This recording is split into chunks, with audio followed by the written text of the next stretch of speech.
Good morning class. Today is part 4 of chapter 5. कल part 3 में हम लोगों ने क्वेश्चन नंबर 6 तक सॉल्व किया था और आज हम लोग क्वेश्चन नंबर 7 से सॉल्व करेंगे। एक बात और, Hindi medium students, chapter integers यानी कि पूर्णांक आपकी बुक में नहीं है।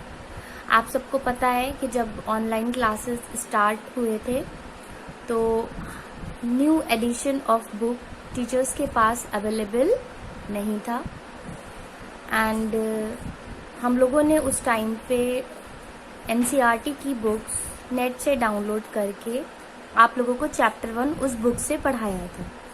एनसीईआरटी की बुक में चैप्टर 1 इंटीजर्स यानी कि पूर्णांक दिया हुआ है, लेकिन जो आपकी कोर्स बुक है उसमें हिंदी मीडियम की बुक में इंटीजर्स नहीं है, जबकि इंग्लिश मीडियम की बुक में है। तो बच्चों, आप लोगों की बुक में जब वो है ही नहीं, इट मीन्स वो चैप्टर आपका एग्जाम में नहीं आएगा। लेकिन अगर आपने अभी तक वो इनमें से कुछ न्यू स्टूडेंट्स या कुछ बच्चे ऐसे होंगे जिन्होंने अभी कॉपी नहीं किया है, तो आपको मैं कहूँगी कि आप कॉपी ना करें, ठीक है। उसको आप पीडीएफ आपके पास होगा या वीडियो आपने देख लिया है, इट्स गुड, आपको और अच्छे से समझ में आ गया है, आपको पता चल गया इंटीजर्स क्या होते हैं और आपने उसके बहुत से क्वेश्चन सॉल्व कर लिए। तो देखिए, ज़्यादा नॉलेज कभी भी किसी के लिए ख़राब नहीं होती है, उससे आपका कोई नुकसान नहीं होगा। आपको एक नया टॉपिक सीखने को मिल गया और आपने उसके बारे में जान लिया, ठीक है। सो वो आपको नुकसान तो नहीं पहुंचाएगा।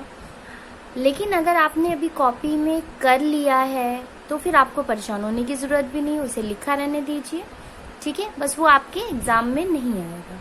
तो अगर आपने नहीं किया है तो मत करिएगा, कर लिया है तो कोई प्रॉब्लम नहीं है, उसको लिखा रहने दीजिए। और आपको प्रिपेयर नहीं करना है फॉर एग्जामिनेशन,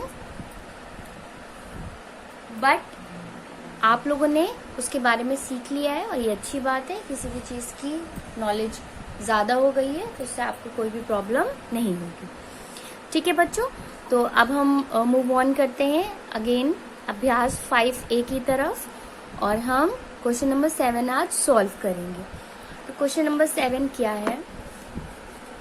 क्वेश्चन नंबर 7 है, 26 मीटर लंबा एक तार है, उसका एक सिरा यानी तार की लंबाई है 26 मीटर और उसका एक सिरा 24 मीटर ऊंचे खंबे पर, तो 24 मीटर ऊंचे खंबे से बंधा है। अगर दूसरा सिरा जमीन में गड़ा है तो हमें जमीन पर खंबे और तार के निचले सिरे के बीच की दूरी ज्ञात करनी है।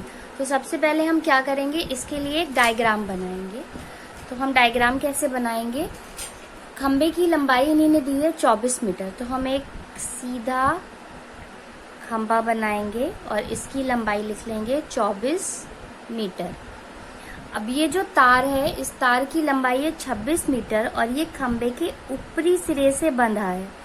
तो अगर आप मान लीजिए कि AB आपका खंबा है, तो तार इस खंबे के ऊपरी सिरे यानी A से बंधा है और तार का दूसरा सिरा जमीन में है और ये है जमीन, और तार अगर AC है तो ये है, इसकी लेंथ है 26 मीटर।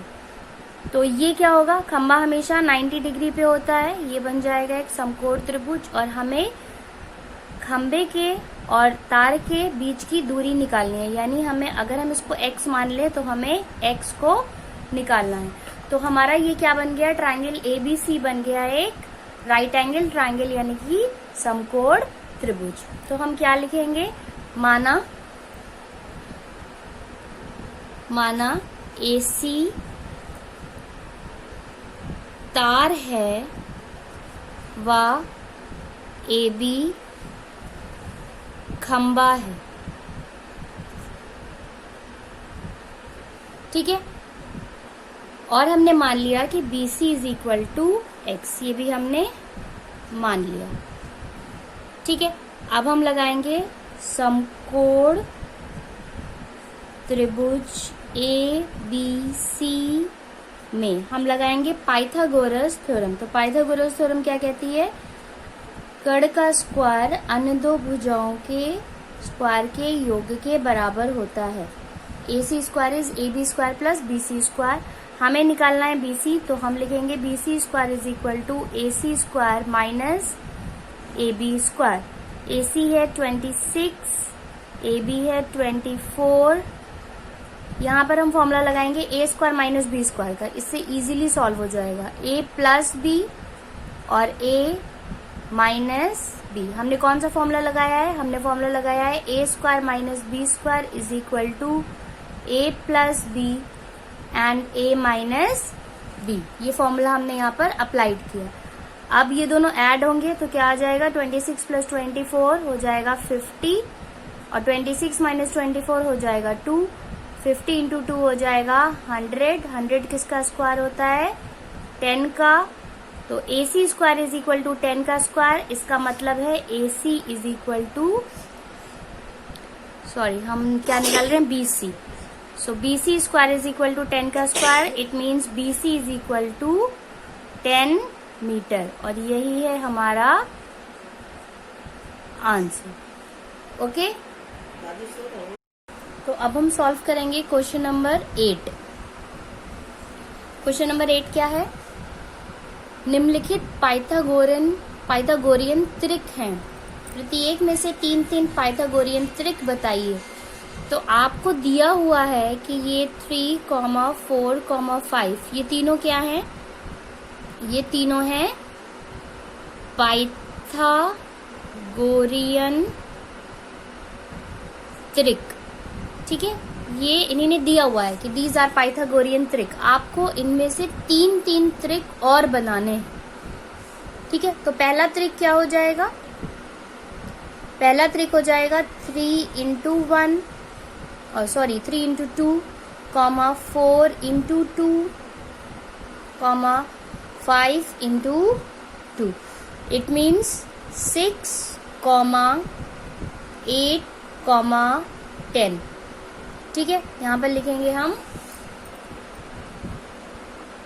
पहला पाइथागोरियन त्रिक, फिर दूसरा त्रिक और तीसरा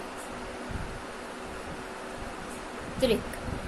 तो दूसरा त्रिक क्या होगा? पहले के लिए हमने 2 से मल्टीप्लाई किया, तो दूसरे के लिए हम 3 से मल्टीप्लाई करेंगे।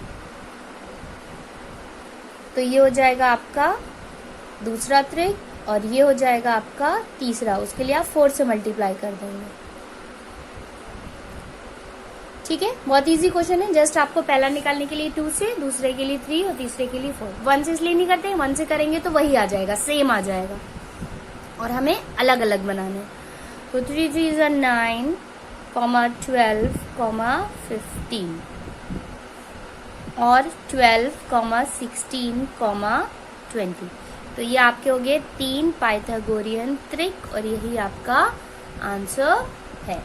अब इसमें आप लोग सेम ऐसे ही करेंगे। होमवर्क है आपका क्वेश्चन 8 का पार्ट 2। ओके, अब इसका पार्ट 3 भी एक बार हम जल्दी से सॉल्व कर लेते हैं। 6, 7, 8।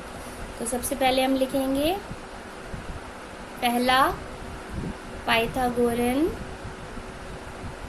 त्रिक, फिर लिखेंगे दूसरा और तीसरा। तो पहला क्या हो जाएगा? 6 इंटू 2, 7 इंटू 2, 8 इंटू 2। दूसरा 3 से मल्टीप्लाई करेंगे। ओके, और तीसरे के लिए हम 4 से मल्टीप्लाई करेंगे। अब मल्टीप्लाई करके लिखेंगे 12, 14, 16, 18, 21, 24, फिर 24, 28, 32। ये हो जाएंगे आपके पाइथागोरियन त्रिक। ओके, सो आज के लिए इतना ही। अब जो क्वेश्चन बचा है वो बाकी हम कल के क्लास में करेंगे और उसके बाद आप लोगों की समर वेकेशन स्टार्ट हो जाएंगी। ओके एवरीवन, तो बाकी की इसमें जो भी एक्सरसाइज हैं, कंस्ट्रक्शन की हैं, रचना की हैं, 5B, C, D, वो सब हम जब 22 जून से आपके क्लासेस चलेंगे तब उसको सॉल्व करेंगे. Okay, so that is all for today. Have a nice day everyone.